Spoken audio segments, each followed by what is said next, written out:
Well, thanks a lot for staying with us on TVC News. Well, to our next discussion now. Fiscal policies, which include government budget and tax reform bills, drive the economic stability of any nation, and Nigeria isn't exempted. This idea serves as the basis for the widespread interest in President Bola Tinubu's 4 tax reform bills to the National Assembly in October 2024. Which have now advanced to the final stage after the recent 2-day public hearings. The 4 transmitted tax reform bills to the National Assembly in October include the Nigeria Tax Bill, the Nigeria Tax Administration Bill, the Nigeria Revenue Service Establishment Bill, and the Joint Revenue Board Establishment Bill. Together, these bills would significantly affect revenue generation in Nigeria. There's the question of how these prospects can better position Nigeria to push the frontiers of global economy. Well, for more on this, we bring in now the chairperson, Nigeria France Friendship Parliamentary Group, is also a member of the House Committee on Finance, Honorable Dr. Paul Kalejaye joins me from our Abuja studio. Thanks a lot for joining us on the program. Let's start with how the House is co-opting, or how the House is bringing in and marrying in all the concerns laid by bodies such as NASENI and Customs during the 2-day public hearings on these 4 bills. Yeah, thank you very much. Let me say that, like you're aware, and you have stipulated in your intro, the National Assembly has a process at which laws are enacted, and you have said it aptly, that we have gone through the public hearing, which is a very major component of enacting a bill or a law in Nigeria. And then at the public hearing, so much concerns have been raised by individuals, by organizations, by even government agencies as to what they think should be contained in the bill or the law, whichever one you want to call it, and those ones they want removed or adjusted. So, of course, after the public hearing, the matter has been referred to the House Committee on Finance, or both the legislative chambers, the Senate and the Federal House of Representatives. As I speak with you, the House of Representatives and of course indeed the Senate are already on with the consideration of the various concerns raised at the public hearing. So as we speak, the committees, the board committees are already considering those reports, and until when those reports are fully considered and then brought to the public, it's not incumbent on me to also make so much comment on that. But what I can assure Nigerians is to say that in the last 1 week, we've been working assiduously, in fact, very sleeplessly, to ensure that all of the issues raised are well dealt with. And at the end of it all, we're going to ensure that not only the concerns of Nigerians are put into consideration, we are also considering ensuring that we legislate and make a law that will be all enduring. Remember that the current tax bill that we're operating has been, enacted quite so many years ago, over 20 years ago, if not more. So Nigerians are assured that we will come up with something that is robust, something that is good for our country, that will not only be, people's oriented, it will also take care of both the rich and the poor. But what is important to us as a parliament is to ensure that we can plug all the loopholes for tax evasion. The law will obviously not allow for tax evasion. It's going to come up with, some kind of penalties and necessary things to be done. Every Nigerian must prepare to pay tax. We all talk about developed countries. We talk about what we see over there. But we have forgotten that majority of the income of those countries are generated through taxes. But particularly if you look at UK, for instance, Most of the components of financing their infrastructural development and some other social development are done through, taxes. So while we're not going to ensure, we're not going to see over taxation of the people, but we're going to ensure that we all contribute to the basket that will make us to have well-developed educational system, that will make us have good health care, that will guarantee our infrastructural development, that will take care of our security challenges, and above all, that will take care of the poverty that we all cry against, that will ensure that we have an abundance of resources.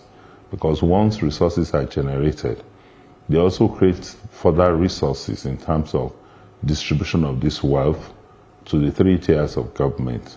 And once the three tiers of government have enough resources to utilize in terms of their, economic, political, infrastructural challenges, it will dovetail into the entire country.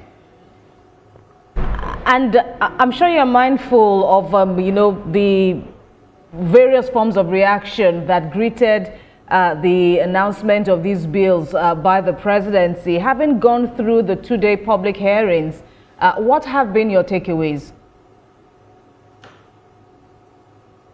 Pardon, what has been what? What have been your takeaways, your observations as a fallout from the two-day public hearings conducted in the National Assembly? It's fine. The takeaways are very clear. One major takeaway is the fact that they are clamoring that some agencies that are being merged should not be merged, should not be put under one tax, jacket, that they should be allowed to retain, particularly those ones that has to do with TED Fund and NASEMI and others. These are one major takeaway that, of course, that is being considered by the committee. Another major takeaway is the fact that the customs are also crying that, well, we don't have to have a unified, just one revenue collection point for the country. Why should FRS be the only collection agency? But then FRC is not just a collection agency. FRC is not collecting money, it's not overseeing, it's not, taking away the job of the customs. What FRC is trying to do is to have a picture and to have, a global view of all the agencies of government. The customs will still collect their taxes, they will still perform their duties. Nobody is taking away their jobs. So part of those are part of the concerns, and of course some other concerns are from, of course, the Arewa consultative forums. They are concerned about inheritance taxes. These are also being considered by the committee. Some other ones are issues of the military also looking at why they could get some exemption from, taxes, particularly because of the nature of their job, the security, and then the security challenges in the country. These are some of the takeaways from the stakeholders' engagement that we had. But like I said, they are all being considered by the committees of the House of Finance, both the Senate and the House of Reps. And I speak with you now, the sitting is still on, the retreat is still on, and so it will be subsidized for me to make comments about what the findings or what our recommendations will be. Of course, at the end of it all, maybe by tomorrow when we round up or whatever, the chairman of the Finance Committee, Honorable Faleke, Right Honorable Dr. Faleke, will also address the press, and then you can have a snippet of what we're likely to come up with. Right. Okay. So, as you've said now that both chambers are meeting, and hopefully by tomorrow, Nigerians would know the decision of the National Assembly as per the passage of these four bills that have to do with the new tax regime in Nigeria.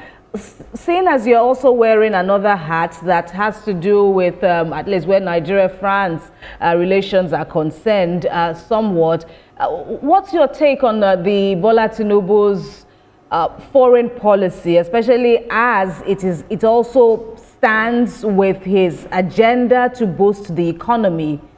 How is it looking like from your end? You talk precisely about the budget. Is that what you mean?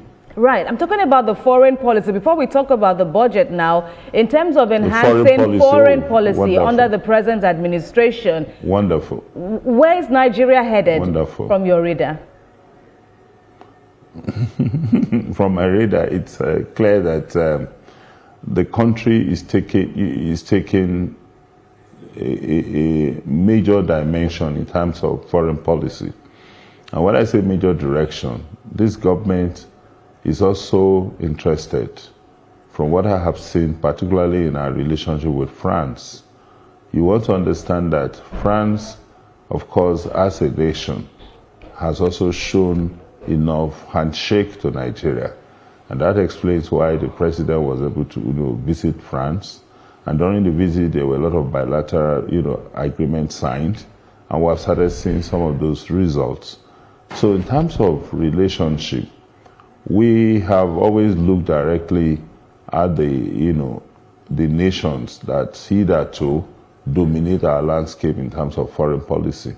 But it's now for us to start having some shifts in terms of nations that are more friendlier to us, nations that are likely to propel and understand our, the challenges of our own economy.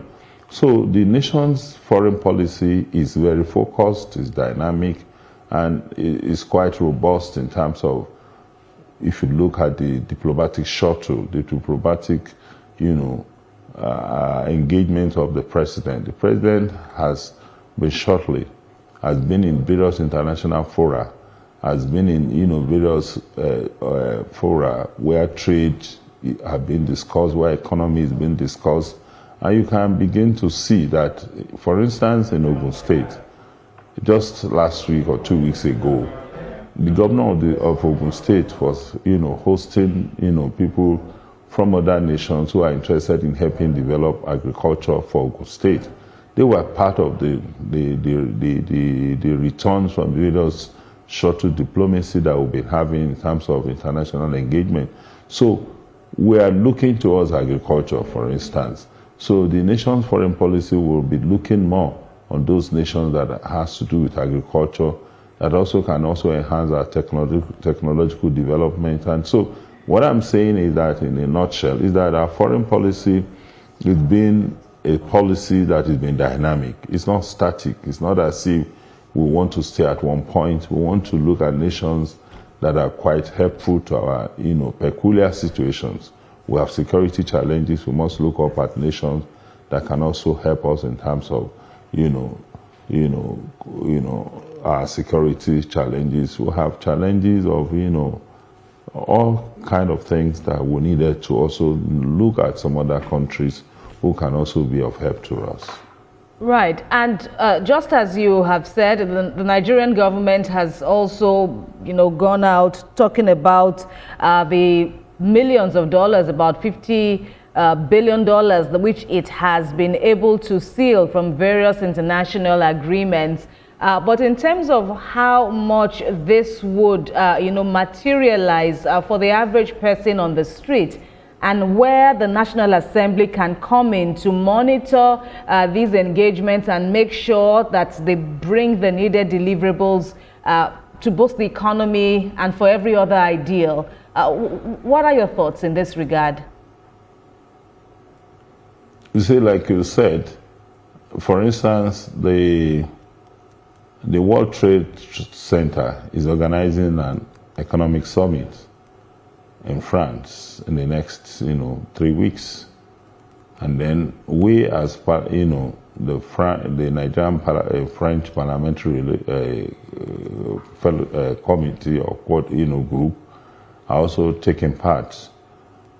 What is all about? It's about trade, it's about commerce, it's about new technologies in terms of development. So we're also going to take advantage of that, summit to also be able to propagate Nigeria in that place. Secondly, you also want to understand that when there are gains from such bilateral agreements, it doesn't dovetail into an immediacy. And what I mean by immediacy is that it's not as if just on the streets you can need to see the manifestation of those gains almost immediately. Right. There are a lot of things that needed to be put into place. The people who are also investing their resources into your country must also be able, yes, they have signed bilateral agreement to say we want to do A, B, C, D, or whatever. But then they must also come down. If you're also doing in their place, you also need to come down. They need to come down and start, like what I've said in terms of Ogun State. If they have, entered into relationship in terms of agric, those are Greek products. Even when they start now, we cannot see the impact almost immediately. Right. The ground has to be tilted. The things that are planted has to grow and germinate and all of those things. So that explains why Nigerians may not think that they will be getting the immediate gains of those international, engagements. But over time, and then there is the period you used to plan. Right. The planning. Those who fail to plan, plan to fail. And those who, so it's vice versa. Right. The period of planning is always there. You want to have a baby, you must be period of mating. There must be period of when the baby will be, in the womb for 9 months. All right. When the baby is delivered. So that is what government is all about. It's about planning, and then when you plan, you execute.